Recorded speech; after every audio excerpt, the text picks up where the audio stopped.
יברכך אדוני וישמרך. 감사합니다. 오늘 우리 하나님의 말씀 이사야서 9장 6절 7절 말씀입니다. 오늘 본문 말씀은 이사야서 9장 6절에서 7절. 지난주부터 예수 그리스도를 깊이 알자라는 제목으로 우리가 하나님 말씀을 함께 묵상하며 은혜를 나누고 있습니다. 오늘 예수 그리스도를 깊이 알자, 오늘 두 번째 시간인데요. 지난주에 우리 다윗의 위에 앉으실 만왕의 왕이시다. 누가 그렇다는 것이죠? 예수 그리스도는 누구의 왕 위에 앉으신다? 다윗의 왕 위에 앉으실 만왕의 왕이시다. 우리 지난주에 이 말씀 나누다가 뒷부분에 다 못 맞춰서요. 오늘 마저 그 부분을 함께 나누도록 하겠습니다. 자, 오늘 본문은 이사야서 9장 6절 7절입니다. 우리 한 목소리로 함께 읽겠습니다. 이는 한 아기가 우리에게 낳고 한 아들을 우리에게 주신 바 되었는데 그의 어깨에는 정사를 메었고 그의 이름은 기묘자라 모사라 전능하시는 하나님이라 영존하시는 아버지라 평강의 왕이라 할 것임이라. 그 정사와 평강의 더함이 무궁하며 또 다윗의 왕자와 그의 나라에 군림하여 그 나라를 굳게 세우고 지금 이후로 영원히 정의와 공의로 그것을 보존하실 것이라. 만군의 여호와의 열심히 이를 이루시리라. 아멘. 만군의 여호와의 열심히 이를 이루시리라. 자, 이가 뭐지요? 무엇을 이룬다는 거예요? 이것을 이루시리라. 그게 뭘까요? 한 아기를 장차 다윗의 왕자에 앉혀서 공평과 정의로 그것을 보존하게 할 거다. 만군의 여호와의 열심히 바로 이 일을 이루고야 말리라, 그 뜻이에요. 그런데 오늘날 우리 교회는, 오늘날의 기독교는 이사야서 9장 6절 말씀만을 늘 얘기를 해요. 주로 언제 얘기를 하죠? 성탄절날. 한 아기가 우리에게 낳았다. 한 아들을 우리에게 주셨다. 아기 예수 탄생하셨다. 거기까지만 얘기를 해요. 왜 그러셨는지, 왜 2000년 전에 한 아기가 우리에게 왔는지, 왜 하나님이 그 아들을 우리에게 보내셨는지에 대해서는 부분적으로 알고 있다는 거예요. 왜 예수님이 오셨습니까? 물으면 뭐라고 대답하죠?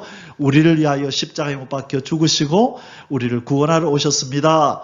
정답이죠. 그러나 부분적인 답이죠. 그것은 예수님을 부분적으로 아는 것이고 예수님의 사역을 부분적으로 우리가 알고 있는 거예요. 그것 말고 또 어떤 대답이 있습니까? 예수님 왜 이 땅에 오셨어요? 하나님 나라 회복하기 위해서. 그렇죠. 그 답도 정답이죠. 또요. 그렇죠. 마귀의 일을 멸하러 오셨죠. 우리를 구원한다는 말은 마귀의 일을 멸한다는 거예요. 그래서 요한계시록 1장 18절에 보면 내가 사망과 음부의 열쇠를 가졌노니 누구든지 그분에게 오면 이 열쇠를 통하여 사망으로 우리를 위협하고 우리를 종살이 시키고 있는 마귀에게서 벗어나고 그들이 묶어놓은 이 죄의 사슬을, 사망의 사슬을 주님이 주시는 그 열쇠로 풀고 자유를 선포하도록 예수님이 그 일을 위해서 오셨다는 거예요. 그러면 우리를 구원하셨죠. 죄에서 뭘 구원하셨나요? 영을 구원하셨잖아요. 그런데 우리는 아직도 뭐에 매여 있어요? 질병에 매여 있고 사망에 매여 있고 슬픔과 고통과 근심에 매여 있잖아요. 이것은 아직 우리의 육신의 삶이 아직까지 온전히 회복되지 않았음을 의미하는 거예요. 그것은 언제 회복이 된다고요? 그 예수님께서 이제 장차 이 땅으로 오셔서 마귀의 일을 멸하고 마귀를 진멸하고 이 땅에서 모든 슬픔, 탄식, 병과 사망을 없애버릴 때에 우리에게서도 몸에서도 병이 떠나고 사망도 떠나고 눈물 탄식이 없는 평안과 기쁨의 삶들이 우리에게 주어질 줄 믿습니다. 그것을 이루시겠다는 거예요. 그러기 위해서는 예수님이 한번 왔다 가셔야지요. 왜요? 구원의 역사를 이루시고 가시고 성령님이 오셔서 장차 오실 예수님의, 왕으로 오실 예수님의 백성들을 지금 만들고 있는 거예요. 지금은 무슨 시대다? 백성 만드는 시대. 누가? 성령님이.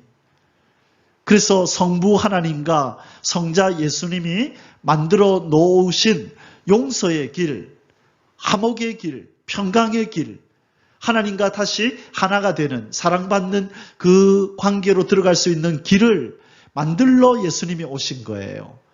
2000년 전에 오신 예수님의 그 사역이 없었더라면 우리는 예수님을 기다리면 안 돼요. 심판받는데요. 2000년 전에 오신 예수님 때문에, 그분의 그 대속의 죽으심과 부활 때문에 우리가 아버지 하나님으로부터 용서를 받고 그분의 자녀가 된 거예요. 그래서 지금 성령님이 우리를 무럭무럭 키우신 거예요. 그런데 이제 그 신랑을 만날 때가 임박했기 때문에 우리를 키우시는 하나님의 손길이 더 바빠졌어요. 이제는 추수 때가 되면요, 농부들이 추수 때가 되면 처음에 벼를 심고 할 때는 벼 심고 기다려요. 그리고 또 벌레 있을까 봐 약도 치지만, 그러나 추수 때가 되면 또 다른 일로 바빠요. 뭐로 바쁠까요?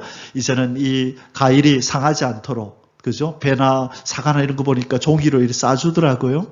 포도도 그렇고 싸주더라고요. 얘들은 이제는 열매가 될 아이들, 상품이 될 아이들. 그래서 다 보존하는 거예요. 각별히 보존하고, 그리고 잘 이제 잘라서 상자에 넣는, 추수하는 일이 벌어지죠. 이제 그때가 다가온 것입니다. 우리를 하나님이 키우셨어요. 그리고 떨어질 아이들은 환란이 불면서 배도하고 하나님을, 쭉정이들은 다 떨어져 나가는 시대가 바로 이 시대입니다. 그래서 코로나 태풍이 한번 불어서 쭉정이들이 다 떨어져, 많이들 떨어져 나가고, 지금 열매될 자들만 지금 교회에 붙어 있는데 이제 또 환란이 또 올 거예요. 이 마지막 때 환란이 심하게 옵니다. 그때 예수 그리스도로만 붙들고, 태풍이 아무리 불어도 전봇대 붙들고 있으면 안 날아가지요. 나무 붙들고 있으면 안 날아가지요. 그러나 붙드는 것이 없는 사람들은 강한 태풍이 불면 날아가 버려요. 그래서 우리는 누굴 붙들고 있어야 돼요? 예수 그리스도만을 붙들고, 주님 없으면 나는 아무것도 아닙니다.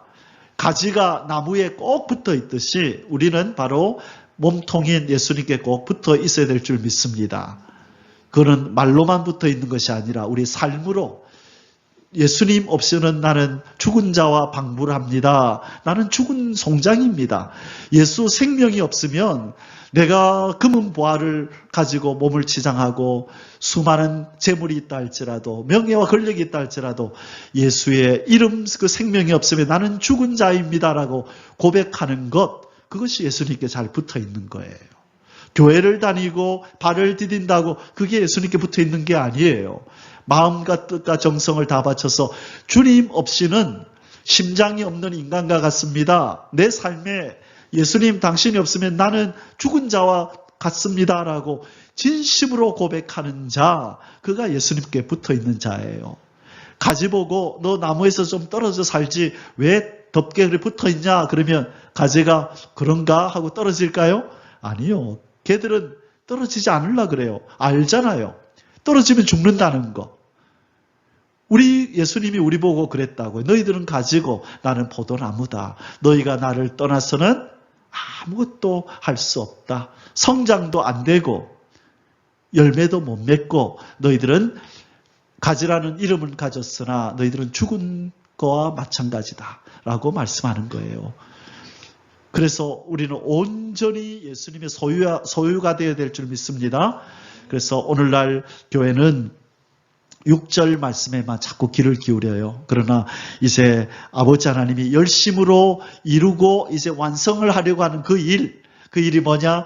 예수님이 왕으로 이 땅에 오셔서 무너졌던 다윗의 왕위를 회복시켜서 안치고 그의 백성 될 자들만 이 새롭게 한 지구 땅에 그분의 나라를 세우고 백성으로 불러서 예수님을 온전히 왕으로 여기는 자들만 함께 사는 그 나라를 이룬다. 그것이 어디에 나왔다고요? 다니엘서 7장 22절, 27절에 가면 지극히 높으신 이의 성도들이 나라를 얻게 된다. 다니엘서 2장 44절에는 하나님이 열왕의 때에 수많은 나라들이 이 지구 땅에 존재하는 그때에 하늘에서 뜨인 돌이 내려와서 세상의 나라들을 쳐버리고 이 세상의 나라들은 가루가 돼서 없어지는데 바로 그곳에 큰 태산이 서게 된다.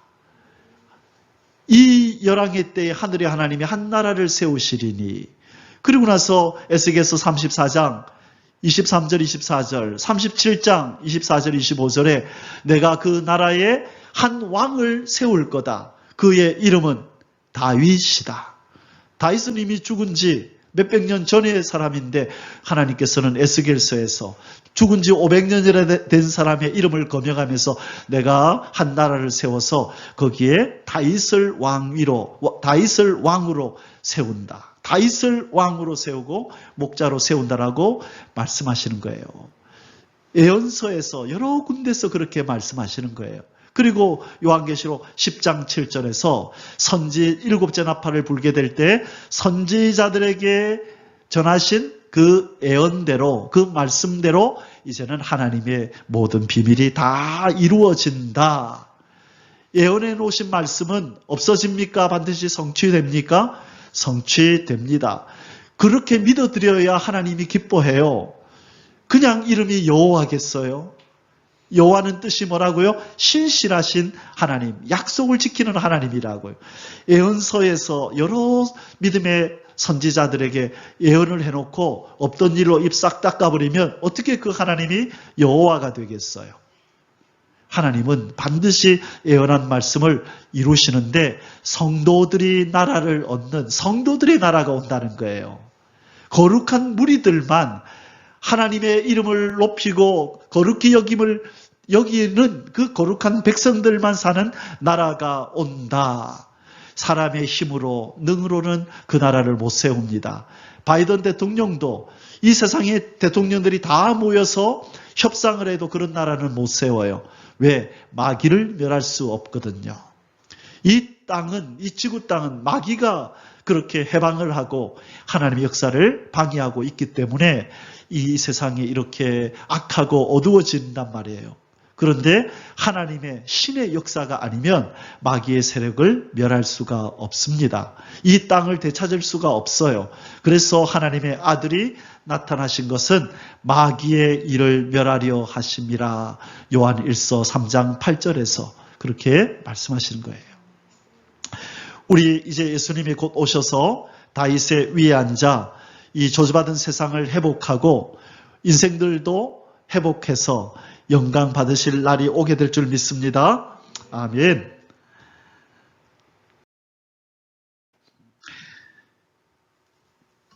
자, 이제 우리 지난번에 배웠던 내용을 잠시 한번 살펴보고 오늘 본문으로 들어가겠습니다. 지난주에 우리가 서론에서 어떤 말씀을 나눴습니까? 믿음은 어떻게 생긴다? 하나님을 아는 지식과 그 지식이 삶 속에서 경험될 때 믿음은 생긴다 그랬어요. 그래서 여러분 하나님을 아는 지식이 먼저 있어야 됩니다. 아무리 바쁘더라도 하나님을 알아가는 지식을 습득하는데 시간을 투자하세요. 매일매일 조금씩이라도 하나님을 알아가야 합니다. 자, 지식은 가지되 어떤 지식에 머무르면 안 된다? 잘못된 지식을 가지면 안 된다. 그렇죠? 잘못된 지식을 가지면 안 되고 부분적인 지식도 안 된다. 잘못된 지식은 버려야 됩니다. 그러나 부분적인 지식은 이제 더 보충해서 온전해져야 되는 거예요. 그래서 예수님을 알 때 온전히 알아야 온전한 믿음에 이르게 된다. 우리 호세아서 6장 3절에서 살펴보았습니다. 이스라엘 백성들이 금송아지를 그렇게 섬겼던 이유가 뭐라 그랬나요? 하나님을 아는 지식이 부분적이었죠. 듣고 잊어버린 거예요. 듣고 중요시 안 여긴 거예요. 이때 이스라엘 백성은 하나님이 이 송아지나 또 나무나 돌이나 금을 가지고 어떤 형상을 만들면 안 된다고 말씀하신 것, 이들은 들었나요? 안 들었나요? 출애굽기 32장이면 지금 이때가 들었을까요? 안 들었을까요? 언제부터 말씀하셨어요? 적어도 20장에서 십계명이 주어지잖아요. 그렇죠? 십계명이 주어지잖아요. 그때 1계명이 뭐예요? 나 외에 다른 신을 섬기지 말라. 2계명에서 그 어떤 형상이든지 만들지 말고 절하지 말라 그랬잖아요. 근데 이들은 하나님의 말씀을 대수롭지 않게 여긴 거예요. 누구처럼? 하와처럼 가감한 거예요.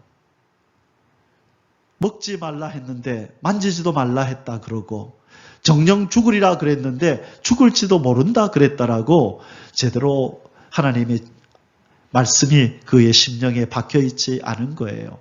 그런 인생은 하나님 백성이 될 수가 없어요. 하나님을 알되 온전히 알아야 되는 거예요. 하나님은 한 끗 차이로 진리냐 비진리냐를 하나님은 결정해요. 한 끗 차이예요. 그래서 하나님은 온전하신 분이기 때문에 우리가 하나님을 아는 일에 온전해져야 되는 줄 믿습니다. 여러분, 자동차가 잘 달리는 것 같죠? 어느 곳에 부속이 하나 빠져버리면, 거기에 문제가 생기면요, 그 큰 등치의 차가 멈춰버려요. 지난번에도 제가 한번 간증했었지만, 이전에 서울에 있을 때 갑자기 밤길을 가는데 차가 크락션을 눌러도 소리가 크게 안 나요. 삐삐 그러고 갑자기 라이트가, 불빛이 점점 희미해서 가는 거예요. 이러면 안 되는데, 시골길에 지금 정비소도 없고 인적도 없고 안 되는데, 도착지까지 가야 되는데, 그래서 기도하는 마음으로 하나님 제발 차 안 멈추게 해주세요. 근데 차도 점점 힘이 빠져가는 거예요. 제가 차에 대해서 뭘 아나요. 그런데 감사하게도 제가 사는 동네까지 딱 도착해서 카센터에 이제 들어가 문을 두드리는데 문 닫고 없어요. 그래서 전화를 해가지고 좀 급한 일이 있다고 좀 도와달라고 해서 나와서, 이 기술자가 아무리 찾아도 왜 차가 이렇게 점점 불빛이 어두워지고 크라슨 소리가 안 나는지. 그래 딱 이 사람이, 이거는 그 제네레다라는 게 있어요. 확 돌아가면서 전기를 만들어가지고 엔진에다 배터리에다가 넣어주는 게 있어요. 그래서 배터리에 힘이 빠져서 그런데, 배터리에 힘이 빠진 이유는 배터리에다가 힘을 넣어주는 제네레다라는 것에 문제가 있을 겁니다 하고 뜯어보는 거예요. 근데 아무 이상이 없어요. 근데 왜 배터리로 전류를 못 넣어주는 걸까? 이상하다. 이 사람도 못 찾는 거예요. 그러다가 이 사람이 그 제네레이터라고 하는 그 부속에 그걸 열어가지고 그것 안에 있는 것을 또 하나 더 여니까 성냥개비만한 요만한 막대기가 하나 있는데, 그게 문제가 있는 거예요. 그게 다 타버려가지고 이게 연결이 안 되는 거예요. 이거였구나 하면서 그 안에 있는 거 어떻게 알겠어요? 성냥개비만 해요. 딱 성냥개비만 하고 두께도 그만큼. 그래서 제가 그걸 달라 그랬어요. 제가 가지고 있겠다고. 그게 영적인 교훈이잖아요.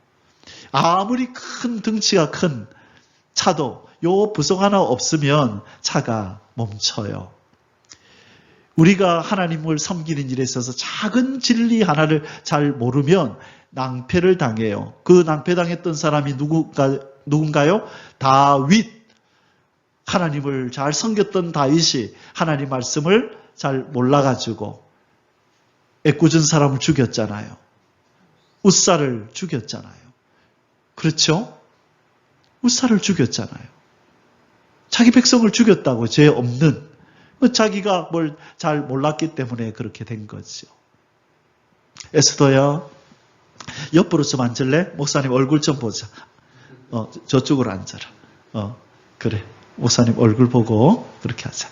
자, 그래서 우리가 하나님을 아는 지식을 가지되 온전히 알아야 돼요. 두루뭉실 알면 안 돼요. 그래서 저도 이번에 한 3년 3개월을 계획하고 하나님 말씀을 꼼꼼히 살펴보자. 우리 어제 강부사님하고도 그런 얘기를 나눴는데, 저도 꼼꼼히 잘 몰라서 잘못 가르치는 것이 있었고, 우리 강부사님도 제가 잘못 가르쳤네요. 어제 그런 고백을 하시더라고요. 그러니까 하나님이 좋은 기회를 주신 거지요. 온전히 알도록. 그죠? 그래서 우리가 이 한 장 한 장 배워가는 이 말씀 속에서 이전에 몰랐던 것, 저 부분적으로 알던 것들을 다 이렇게 채워가는 거예요. 그래서 이것이 끝날 때쯤에는 아마 하나님이 큰 은총을 베푸실 줄 믿습니다. 예. 벌써 제 삶 속에 하나님이 은총을 베푸시는 게 막 보여요. 그래서 하나님이 참 기뻐하시는구나. 이 말씀에 유의하고 말씀에 집중하고 말씀을 알고 싶어서 말씀을 아는 것 곧 누구를 아는 거예요? 하나님을 아는 거잖아요. 하나님 마음이 다 담겨 있잖아요. 그걸 하나님은 자기 백성이 자기 자녀가 하나님 아버지를 알아가려고 몸부림을 치는 거 눈에 불을 켜고 살피고 내가 혹시 모르는 거 있지 않나? 잘못 알고 있는 것이 있지는 않나 하고 살피는 그 삶을 하나님은 기뻐하시는 거예요. 그래서 여호수아가 모세가 그 위대한 지도자 모세가 죽고 나서 여호수아가 이제 지도자가 되었잖아요. 그때에 하나님 어떻게 이 많은 이스라엘 백성들을 데리고 제가 가나안 땅에 들어갑니까? 하고 두려워 떨었을 거예요. 모세가 있을 때는 그 그늘 밑에 있으면 되는데 그때 하나님이 어떤 말씀으로 그를 담대하게 해주시던가요? 많은 군인들 더 붙여주셨나요? 핵무기 갖다 줬을까요? 뭐라 그랬어요? 마음을 강하게 하고 담대히 해라. 너는 한 가지만 해라. 이 율법책을 내 입에서 떠나지 말게 하고 주야로 그것을 묵상하여 그 가운데 기록한 대로 자로나 우로나 자로나 치우치지 말라. 이 말씀에 주의해라. 이 말씀을 지켜라. 그러면 네가 형통하게 된다. 네 길이 평탄하게 될 거다. 하나님은 그걸 좋아하신다는 거예요. 그래서 우리는 하나님이 뭘 좋아하실까? 우리가 선물을 드릴 때도 저 사람이 뭘 좋아할까를 생각하면서 줘야지 내가 좋아한다고 그냥 그 사람한테 선물하면 안 돼요. 저분이 뭘 좋아할까, 뭐가 필요할까를 알고 그렇게 하죠. 그럼 우리가 하나님을 섬기는 사람으로서 하나님이 뭐 하면 좋아하실까? 하나님 뭘 좋아하실까요? 그것은 여호수아서를 보니까 하나님이 알려주잖아요. 하나님 말씀을 주야로 묵상하는 것을 좋아하시는구나. 또 하나님 뭘 좋아하실까요? 선지서들에 보면 하나님으로 자기 힘을 삼는 자를 하나님은 좋아하신대요. 강대국으로 자기 힘을 삼는 게 아니고 부자를 힘으로 삼는 게 아니고 하나님으로 자기 힘을 삼고 자기 신을 삼는 사람을 하나님은 사랑하신다고 성경은 얘기하는 거예요. 하나님을 온전히 신뢰해드리는 사람. 믿음이 없이는 기쁘시게 못한다. 아, 그렇구나. 하나님을 믿어드리는 것을 하나님은 좋아하시는구나. 그렇다면 우리가 믿음 없이 세상에서 살면서 두려워하고 염려하는 것, 나는 왜 믿음이 없을까를 넘어서 나는 하나님을 기쁘시게 못하는구나를 생각해야 돼요. 하나님은 믿음이 없으면 하나님을 기쁘시게 못한다고 했기 때문에 아멘이십니까? 그래서 우리가 믿음 달라고 하나님 큰 믿음 주십시오. 더 큰 믿음을 주십시오. 성령으로 충만케 해주셔서 하나님의 선물이라고 하는 그 믿음이 내 속에서 생겨나게 해주십시오라고 우리는 믿음을 구해야 되고 성령의 충만을 구해야 될 줄 믿습니다. 그때의 그 성령의 충만과 함께 우리의 필요한 것들도 덤으로 고구마처럼 넝쿨처럼 붙어가지고 함께 내려오는 것입니다. 아멘. 그것이 바로 마태복음 6장 33절의 말씀이죠. 너희는 먼저 그의 나라와 그의 의를 구하라. 그래야면 이 모든 것을 너희에게 더하시리라. 아멘. 이게 영의 원리예요. 누구에게나 동일하게 적용되는 원리예요. 그래서 여러분 하나님을 기쁘시게 해드리려면 하나님이 뭘 좋아하시는지 그걸 잘 아시고 하나님을 기쁘시게 해드리기를 주의 이름으로 축원합니다. 아멘.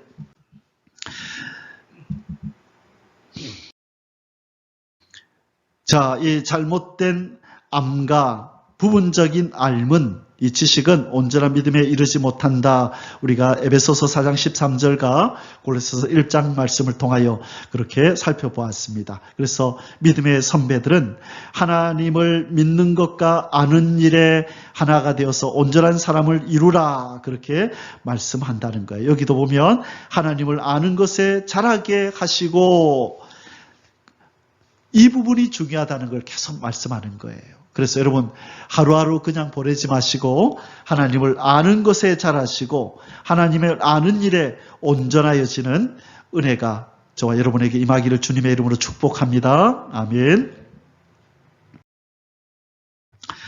자, 우리 다윗의 위에 앉으실 만왕의 왕이시다. 우리 이제 쭉 넘어가겠습니다.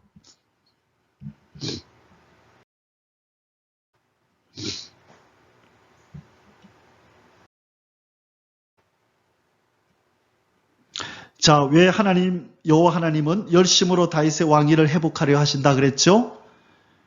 왜 그렇게 하려고 한다 그랬죠?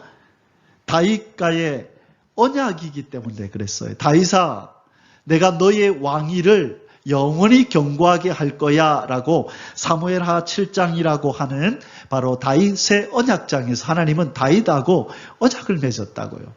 그 마음에 합한 자 다윗에게 내가 너의 왕위를 영원히 견고하게 해주마 라고 했는데 북이스라엘은 BC 722년에 아스루한테 멸망당하고 남유다는 586년에 바벨론에 멸망당하면서 다윗의 왕위가 끊어져 버렸습니다.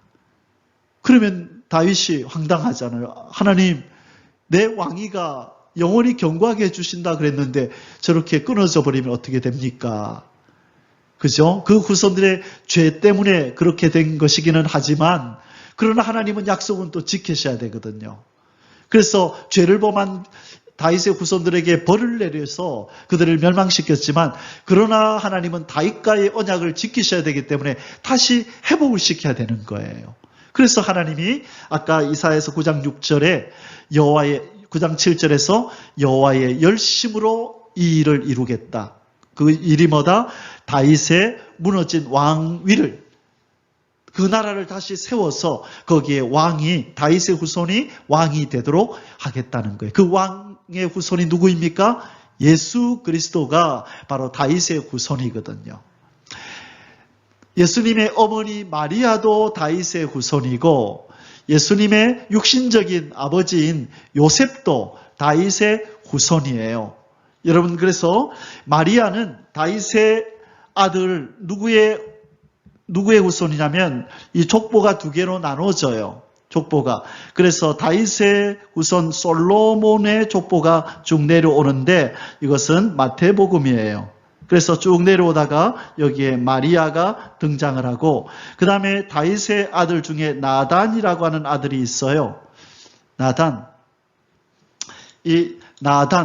나단은 솔로몬보다 형님이에요. 근데 솔로몬이 왕위를 이어받았잖아요. 그러나 나단도 왕자고 나단도 왕의 후손이죠. 그래서 나단을 통해서 쭉 내려와서 끝에 가면 누가 있냐면 바로 요셉이 있는 거예요.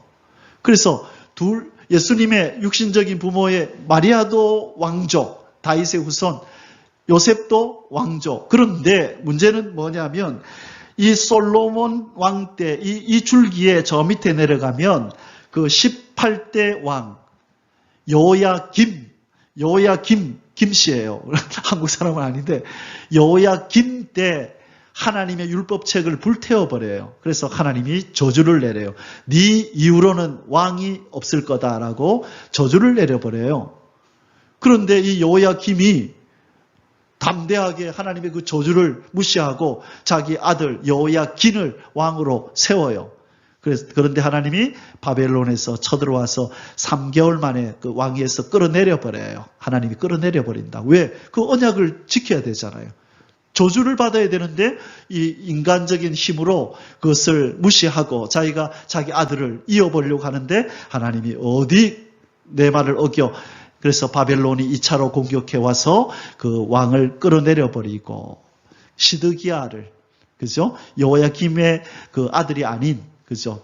그 친척인데 그 아들이 왕이 되면 안 되기 때문에 시드기야를 왕으로 세우게 되는죠. 자, 그러면 이 솔로몬의 줄기로서는 이제 왕이 오면 안 돼요.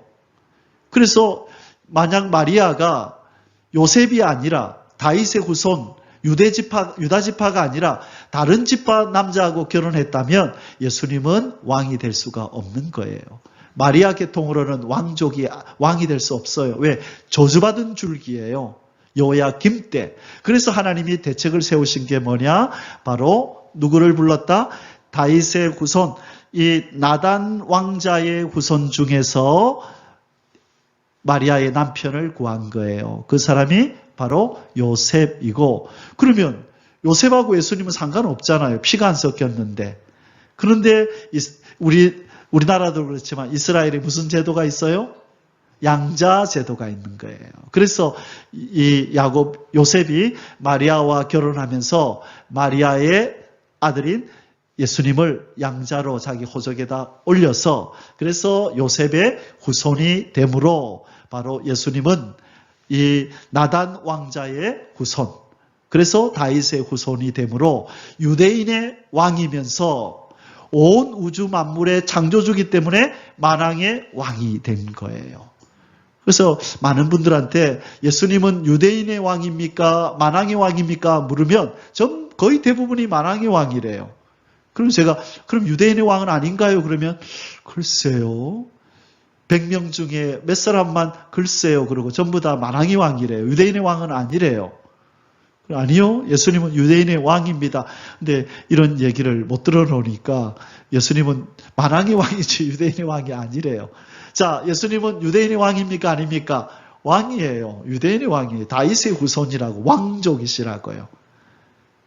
아멘. 그래서 다윗의 후손으로 태어난다고 마태복음에서 그렇게 말씀하시고, 누가복음에 보면 나단의 후손의 족보가 나와요. 자료가 필요하면 제가 성경 교재를 좀 드릴게요. 자, 그래서 우리 예수님은 바로 다윗의 후손인 유대인의 왕이고, 예수님은 온 지구 땅의 창조주이신 만왕의 왕인 줄 믿습니다. 그래서 예수님은 이 땅에 자기 땅, 자기 백성을 찾으러 오신 거예요. 요한복음 1장 11절에. 오니까 누가 이 자기 땅을 차지하고 있어요? 마귀가 차지하고 앉아가지고 자기 백성이었던 인간을 뺏어서 사망이라는 이 새 고랑을 채워가지고 두려워 떨면서 못 벗어나도록. 그래서 이 무당들한테, 점쟁이들한테 가면 뭘 가지고 위협해요? 큰일 났구만. 너 올해 큰 어려움이 오는데 너 이 부적을 안 사면 죽어 하고 죽음을 가지고 협박하는 거예요. 그럼 어떻게 해야 되죠? 1,000만 원짜리 부적 사. 생명이 끊어진다는데 그 사람들은 돈을 중요시 여기나요?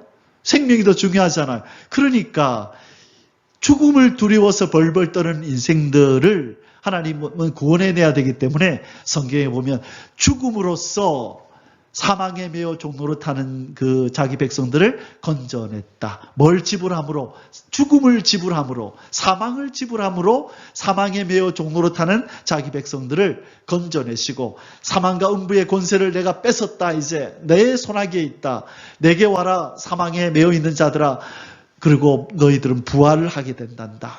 내게 붙어라. 이 놀라운 은혜를 인간들한테 베풀었는데 인생들은 이 중요한 진리, 이 중요한 사실을, 이 팩트를 그들은 중요시 안 여겨요. 눈에 보이는 돈이 중요하고 권력이 중요하고 권세가 중요한 거예요. 건강이 중요하고 장수가 중요하고 자녀 잘 되는 게 중요하고 좋은 집, 좋은 차가 중요하고 아름다움이 중요하고 잠시 있다 없어질 것들에 그렇게 가치를 두고 사는 거예요. 생명이 없는 것들에. 여러분, 그 무지함은 인간의 힘으로 깰 수가 없어요. 여러분, 아무리 그게 아니에요 라고 말해도 그들이 그래요 하고 돌이킬까요? 아니요. 사탄이 붙들고 있기 때문에 그 무지함을 깰 수가 없어요. 하나님의 은총이 아니면, 성령님의 역사가 아니면 그 무지하고 어리석음에서 벗어날 수가 없다고요. 아무리 말을 해도 내가 하나님의 음성을 들었어요. 내가 천국과 지옥 갔다 왔어요. 말을 해도 안 믿어요, 사람들은. 그죠? 아무리 천국, 지옥 갔다 온 사람들이 말해보세요. 그래요? 하고 나도 예수 믿을게요. 그럴까요?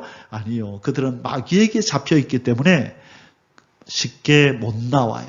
그런데 우리는 어떻게 나왔죠? 기어서 나왔나요? 어떻게 나왔어요, 우리는? 하나님의 은혜가 우리에게 임한 거예요. 성령께서 이 사단의 손모가지를 쳐버리고 우리를 붙들고 있는 우리를 묶고 있는 사슬을 끊어버리면서 너는 내 거다 하고 우리를 끌어당겼다고요. 그러니까 사단이 저항을 못하는 거예요.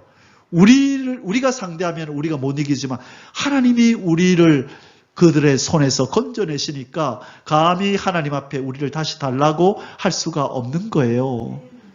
이것이 은혜이고 은총입니다. 이것보다 더한 즐거움과 큰 은총이 없어요. 인간은 이 구원을 얻어야 되고 예수 그리스도의 이름을 가져야 되는 거예요. 이것이 없이는 이 세상의 모든 것들이 헛되고 헛되며 헛되고 헛되니 해 아래서 수고하는 모든 것이 헛되도다. 이 세상의 모든 것 다 가져봤던 솔로몬이 나중에 제일 마지막에 고백하는 게 그거잖아요. 내가 이것도 가져보고 이것도 누려보고 이것도 먹어보고 이것도 소유해봤는데 헛되고 헛되며 헛되고 헛되더라. 한 가지만 가치가 있더라. 그게 뭐죠? 그게 뭘까요? 여호와 하나님의 말씀을 지켜 행하고 그분을 경외하고 섬기는 것, 이것이 인간의 마땅한 본분이더라. 이렇게 사는 것이 진정한 행복이더라. 그 모든 것을 누려봤던 솔로몬 왕이 그렇게 고백하면서 세상을 떠나갔다고요. 여러분, 우리는 행복자인 줄 믿습니다. 예, 행복자입니다. 은총을 입은 사람들이에요. 자, 우리 지난주에 이 사무엘하 7장에 대한 이 이야기를 잠시 하고 그냥 넘어갔는데, 이 다윗에게 언약한 이 언약이 누구를 통해서 성취된다고요? 예수 그리스도를 통해서 성취가 되는 거예요. 다윗아, 너의 왕위가 영원히 보존될 거야. 하나님 깨졌는데요? 북이스라엘도 깨지고 남유다도 깨지고 다 깨졌는데요? 아니, 너의 후손 예수 그리스도가 이 땅에 와서 다시 그 왕위를 회복하고 그 위에 앉아서 공평과 정의로 다스리되 영원히 그 나라가 이어진단다. 요한계시록 11장 15절. 일곱째 천사가 소리내는 날, 그 나팔을 불게 될 때, 일곱째 천사가 소리내는 날, 이 세상 나라가 우리 주와 그의 그리스도의 나라가 되어 저가 세세토록 왕노릇 하시리로다. 자, 한번 읽어보실래요? 찾으신 분? 계시록 11장 15절. 요한계시록 11장 15절. 천사가 세상 나라가 우리 주와 그의 그리스도의 나라가 되어 그가 세세토록 왕노릇 하시리로다. 보세요. 세세토록 왕노릇 한다는 말이 나오잖아요. 우리 주 하나님과 그의 그리스도 예수 그리스도의 다윗의 후손의 나라가 되어 그가 세세토록 왕노릇하리로다. 다윗아, 너의 왕위가 세세토록 이어질 거다라는 말씀을 예수님을 통하여 성취하시는 줄 믿습니다. 그래서 예수님이 2000년 전에 오신 거예요. 이제 왕으로 오시려면 백성이 있어야 되잖아요. 자기 나라가 있어야 되잖아요. 그래서 자기 땅과 자기 백성을 찾으시려고 2000년 전에 오셔서 1차적으로 작업을 해놓으시고 구원의 역사를 베풀어 놓으시고 이제 자기 백성을 끌어모으는 일을 성령님이 지금 하고 계신 거예요. 이제 만왕의 왕이 오신다. 백성들아 모여라 모여라. 지금 그래서 백성을 끌어모으는 일이 진행되고 있는데 이 중요하고 중요한 일을 저 세상의 사람들은 모르고 있다는 거예요. 그들은 낭패를 당합니다. 이제 곧 낭패를 당합니다. 어째 이런 일이 하고 낭패를 당하는 일이 일어나요. 이제 입이 막히고 기가 막힐 일이 일어난다고요. 설마 하다가 사람 잡아요. 우리는 은총을 입은 사람이라고요. 안전지대에 들어와 있는 사람들이에요. 그래서 우리는 하나님 앞에 감사하고 감사해야 될 줄 믿습니다. 자, 지난주에 우리가 이 부분까지 했었습니다. 다윗의 무너진 장막을 일으킬 것이다. 옛적과 같이 세울 것이다 라고 하나님이 미리 예언해 놓으셨다 그랬어요. 아모스 9장 11절 12절에서 다윗의 왕자가 무너지기 전이었어요. 아직까지. 이 북이스라엘의 선지자거든요. 아모스는. 근데 무너지기도 전에 이미 하나님은 무너질 것을 아시고 회복할 것을 이렇게 예언하셨다 그랬어요. 그날에 내가 다윗의 무너진 장막을 일으키고 그것들의 틈을 막으며 그 허물어진 것을 일으켜서 옛적과 같이 세우고 그들이 에돔의 남은 자와 내 이름으로 일컫는 만국을 기업으로 얻게 하리라. 이 일을 행하시는 여호와의 말씀이니라. 자, 많은 사람들이 이 구절을 몰라요. 제가 말씀을 가르치면서 이 구절이 이게 무슨 뜻인지 아십니까? 그러면은 몰라요. 이것이 사무엘하 7장과 연결되는 말씀이고, 그리고 이 말씀은 신약의 어떤 말씀하고 연결이 될까요? 이 말씀이 신약에 그대로 나와요.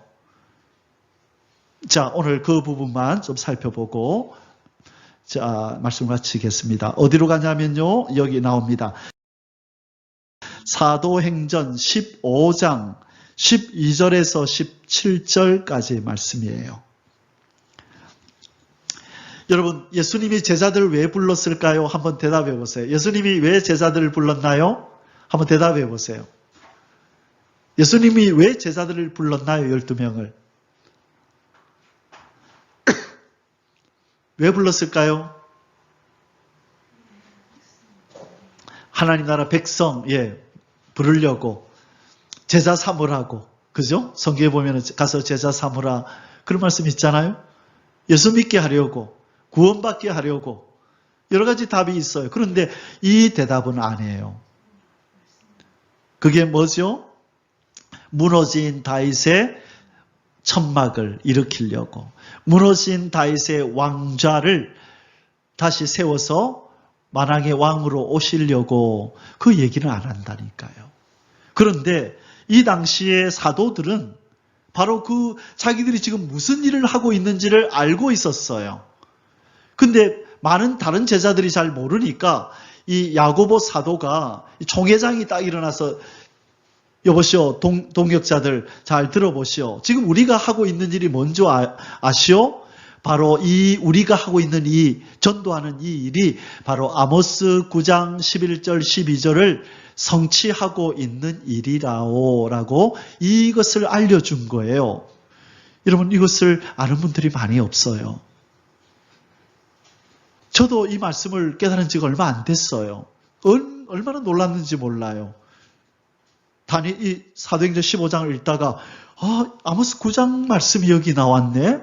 그렇다면 예수님이 제자들을 보내서 하시는 사역이 바로 아모스 9장 11절을 성취하기 위한 사건이네. 그렇다면 그것은 사무엘하 7장에서 하나님이 다윗에게 언약하신 그 언약을 이루기 위한 사역이 제자들의 사역이네. 그럼 내가 지금 전도를 하고 사람들을 말씀으로 키우는 일도 결국은 하나님이 다윗에게 언약한 예수 그리스도를 다윗의 왕위에 앉혀서 공평과 정의로 다스리는 나라가 오게 할 건데 여호와의 열심히 이를 이루시리라. 그 예언을 이루려고 제가 지금 일하고 있는 것이고 여러분이 지금 하나님의 말씀을 붙들고 살아가고 있는 거예요. 그래서 저와 여러분의 삶이 어떤 예언과 연결되어 있다? 사무엘하 7장 다윗아 너의 왕위가 영원히 견고해질 거라는 말씀과 연결되어 있고 아모스 9장 11절에 무너진 다윗의 왕위가 회복될 거다. 그리고 나서 누가 돌아온다고 했냐면 이방인들이 돌아온다 그랬는데 그 이방인들 가운데 우리가 속한 거예요. 그래서 하나님의 역사는 그냥 보이지 않게 아무렇게나 하시는 게 아니라 구약에서 예언해 놓으신 말씀대로 차근차근 이루어 가신 줄 믿습니다. 여러분, 그런데 여러분 그거 아십니까? 공사할 때에 옛날에는 안 그랬는데요. 언제부턴가 아파트 짓고 할 때요. 거기다 벽을 세워버리더라고요. 벽을 세워가지고 어느 정도 올라올 때까지는 못 보게 만들어요. 여러분 아십니까? 펜스를 치지요. 근데 옛날에는 낮았거든요. 근데 언제부턴가 높이 올려가지고 어느 정도 공사 끝날 때까지는 안이 안 보이게 막아요. 왜냐하면 공사 도중에는 위험하거든요. 그죠? 그런 것도 있고 그래서 그런지 어느 정도 이제 기초가 놓아지고 이제 시멘트를 넣어서 1층 정도 올라오고 이러면 그때부터는 이렇게 보게 하는데 그 전에는 막더라고요. 그래서 저기 뭘 짓고 있지? 안에 어떻게 생겼나? 궁금해서 막 보려고 해도 보이지를 않는데 어느 날 딱 벽이 없어지고 나면 야 이런 건물이 올라오고 있었네. 작품을 만드는 사람이 그림이나 조각품에다가 처음부터 안 보여주죠. 뭘 씌워요? 보자기를 딱 씌워가지고 하나 둘 셋 하면요 탁 내리죠. 이 조각가들도 이 작품을 한 사람들도 그렇게 하는 거야. 바로 안 보여져요. 하나님이 바로 다윗의 통일 왕국을 세우고 계시는데 지금 우리 눈에 잘 안 보이는 것 같죠. 하나님은 열심히 지금 작업하고 계십니다. 아멘이시죠? 이제 언제 보여질까요? 완성될 때에 이제 자기 백성들 다 모으고 나서 이제 예수님이 오셔서 해야 될 일이 있을 때 그때 보라 하고 천군과 천사들을 대동하고 큰 나팔 소리를 울려대면서 인생들아 보라 만왕의 왕이다라고 외칠 때 우리 눈앞에 드러나는 거예요. 아 하나님이 그동안에 진행해 오시는 일이 이제는 거의 끝나갔구나. 백성들 다 모았구나. 그래서 이제는 심판으로 예수님 오시는구나. 그때사 우리는 눈으로 보게 되는 거예요. 그 전까지는 눈에 안 보여요. 여기서 우리의 믿음이 필요한 거예요. 우리는 예수님의 약속을 믿어야 되는 거예요. 내가 진실로 속히 오리라. 내가 속히 온다. 내가 온다. 다시 온다. 요한계시록 22장만 해도 3번이나 말씀하셨다고요. 그래서 예수님이 지금 이 일을 이루시는 줄을 믿어야 될 줄 믿습니다. 이 믿음을 가진 자를 찾고 계세요. 그래서 기름과 등불을 들고 예 아멘 주 예수여 어서 오시옵소서라고 하는 바로 그 백성들을 기다리고 있다고요. 예수님 좀 이따 오세요. 벌써 오시려고요. 사람들이 많이들 그래요. 주님 곧 오실 겁니다 하면 지금 오면 안 되는데 뭐 해놓은 게 없는데 이러면 안 되는데 이유도 많아요. 그러나 우리는 예 아멘 주 예수여 오시옵소서. 그러면서 우리는 한편으로는 우리를 이제는 거룩하게 우리가 끊을 거 끊고 우리가 채울 거 채우면서 주님 앞에 합당한 모습이 되기 위해서 나 어떻게 살아야 되지? 고민하면서 한편으로는 아멘 주 예수여 어서 오시옵소서 하면서 한편으로는 우리를 거룩하게 정결하게 가꾸면서 그렇게 기다려야 될 줄 믿습니다. 다 준비하거든 오세요가 아니라 부족하지만 예수님 어서 오십시오. 최선을 다하여 내가 주님 닮아가겠습니다. 그렇게 해야 될 줄 믿습니다. 여러분 한 사람이라도 두 사람이라도 몇 사람이라도 그렇게 기도하고 부르짖는 자가 있다면 그 제단은 그 교회는 하나님이 주목하는 교회인 줄 믿습니다. 하나님이 빨리 와서 만나고 싶은 자기 신부와 백성들이 있는 교회이기 때문에 그 예배를 하나님 받으시고 그 찬송을 받으시는 줄 믿습니다. 아멘. 우리 사도행전 요거 읽고 이제 정리하겠습니다. 자, 사도행전 15장은요. 제자들이 오순절날 성령을 받고 흩어져서 복음을 전하다가 첫 번째로 다 모였어요. 그래서 총회, 목사님들이 모여서 총회를 열듯이 사도들이 총회를 연 거예요. 그때에 뭘 가지고 의논하냐면 이방 사람들이 예수를 믿게 되면 저들에게 율법을 지키라 해야 되느냐 말아야 되느냐, 저들에게 세례를 할례를 받게 해야 되느냐 말아야 되느냐, 이 문제가 첫 번째 문제였고 그게 제일 큰 주제였고요. 그 다음에 작은 주제가 뭐냐면 처음에 시작할 때 이방인들에게도 복음을 전해야 돼 말아야 돼. 많은 사람들이 의아해한 거예요. 그때 베드로와 바울이 딱 나섰죠. 바나바가 나섰죠. 이방인한테 복음을 전해본 경험이 있는 사람이 나서서 이방인한테 복음을 전하니까 그들에게도 성령이 내리더라. 우리와 마찬가지로 그래? 그럼 그들도 하나님이 구원하시네?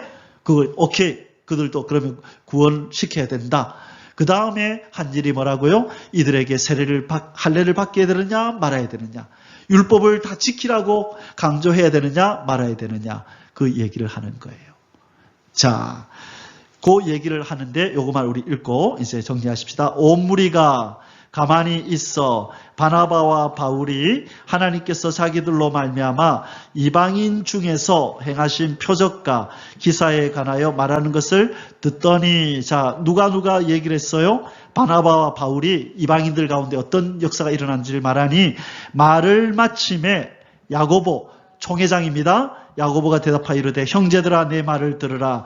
하나님이 처음으로 이방인 중에서 자기 이름을 위할 백성을 취하시려고 그들을 돌보신 것을 시몬이 말하였으니 선지자들의 말씀이 이와 일치하도다 기록된 바. 자, 이제 아모스를 인용합니다. 뭐라고 인용하냐요? 이후에 내가 돌아와서 다윗의 무너진 장막을 다시 지으며 또 그 허물어진 것을 다시 지어 일으키리니 이는 그 남은 사람들과 내 이름으로 일컬음을 받는 모든 이방인들로 누구를 찾게 한다고요? 주를 찾게 하려 함이라. 이때 주가 누구예요? 예수 그리스도. 이 주가 누구예요? 다윗의 후손. 그죠? 바로 예수 그리스도를 찾게 하려고 이방인들을 불러 모으는 일을 우리가 지금 하고 있는 거야. 그러므로 사도들이여, 우리가 하는 일은 바로 아모스 9장 11절 무너진 다윗의 왕위를 일으켜 세워서 만왕의 왕이 그 위에 앉으시도록 우리는 백성을 준비하고 그분이 오실 길을 준비하는 게 우리의 사명이요 라고 얘기하는 거예요. 이들의 사명이 바로 우리의 사명인 줄 믿습니다. 그런데 왜 다윗의 왕위에 앉는 예수님을 얘기하지 않나고요? 이 사도들은 예수님을 다윗의 위에 앉히시려고 이렇게 전도하며 살았는데 오늘날 그들의 바톤을 이어받은 우리는 왜 예수 그리스도여 어서 오셔서 다윗의 나라를 완성하시고 회복하시고 만왕의 왕으로 자정하소서, 왜 그렇게 우리는 얘기하지 않나는 거죠. 왜 자꾸 오면은 그냥 천국에 우리를 올라갈 거다, 모든 것이 끝나버릴 거라고 얘기를 하냔 말이죠. 다윗의 통일왕국은 어디 가요? 그러면 하나님의 약속은 어디 가냔 말이에요. 이것이 이루어져야 된다고요. 그래서 하나님이 우리에게 이걸 기도하라는 거예요. 내 백성아, 나를 아는 지식에 더 올라가서 이 진리를 알아주기를 원한다. 내가 지금 이루려고 하는 일이 뭔지를 내 백성아, 너희들은 알아서 나를 향하여 이루어달라고 선포해라. 나는 너희들의 기도를 따라서 나는 일하겠다고 하지 않았느냐? 내가 이렇게 이룬다고 할지라도, 이루기를 원해도 너희들이 그렇게 이루어주기를 기도해야 할지니라. 그게 하나님과 우리와의 언약이잖아요. 그래서 우리의 사명은 아버지 하나님 여호와여, 다윗에게 언약한 말씀을 이루시옵소서. 주 예수여, 다윗의 후손으로 오셔서 어서 이루시옵소서 할 때 하나님이 기뻐하시고 예수님이 기뻐하실 줄 믿습니다.